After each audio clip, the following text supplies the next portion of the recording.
Question B. A point P lies on y equals f of x and has x coordinate alpha. Another point lies on y equals g of x and also has x coordinate alpha. The distance between P and Q is 1.2 units. Find the value of alpha.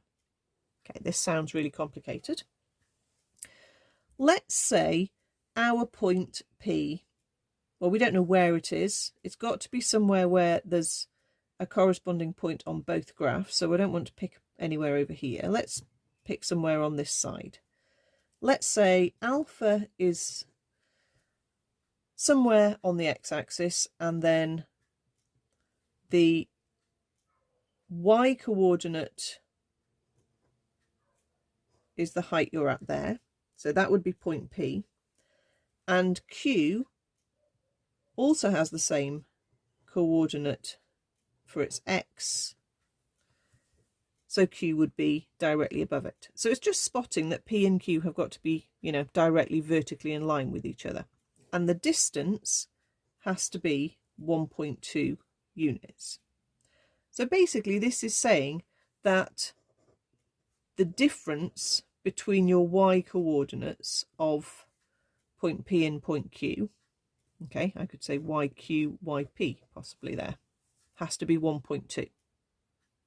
Okay, and the y coordinate is just given by the equation of the curve. So what we're saying really is that the equation of the curve for Q gives you the y coordinate of Q, and the equation of the curve for P gives you the y coordinate of P. We're basically just saying that log base 10 of 5 minus x, take away log base 10 of 2 minus x, has to be 1.2. And the x value is going to be our alpha. So we have to solve this log equation. We've got log, take away log. We don't have any numbers in the front to get in the way, so we can just apply log rule number 2 straight away, which is we can combine two logs which are subtracting by turning it into log of the first divided by the second. There's log rule number 2. Now, we don't have logs on the other side of the equation, so we have to do the same technique we had in part A, which is to turn it into a power. And again, we've got 10 as the base.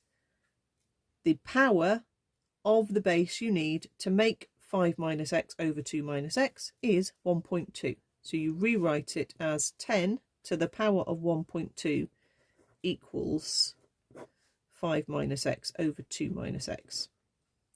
I mean, one way you could remember how to do that is always get the right start. So whatever the base of the log is the thing that gets raised to the power. And then just remember, you've got to transpose the order. These two have got to swap places. In this statement, it's not, you don't see the three things in the same order, you see them there. That might be a way to remember it. It's very sort of shortcutting way to remember it, but it does work. So we've got to solve this. It does say it's going to be decimal places, so let's work out 10 to the power of 1.2, which is 15.849. Let's go, or maybe a few more decimal places at the moment, and then we'll round afterwards. So that's my 10 to the power of 1.2. Let's bring the 2 minus x up and times that out. Okay, I know I'm working with loads of decimal places now, but that's fine. 31.6978638.5 minus 15.848939192x. I'm sure you can round it a bit more than this. I'm just enjoying it. Let's solve this now. So we'll take this x term and push it over there. We'll send the 5 back this way. So 31.69 minus 5 is 26.6978638.5.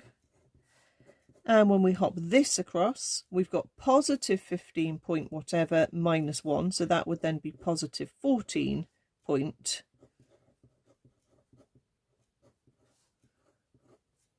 Yes, very excessive numbers of decimal places, but I'll just go with it.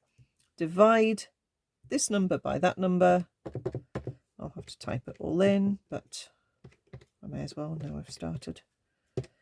That gives me, as accurately as I can get it, 1.797965,267, which I'm going to round to 3 decimal places.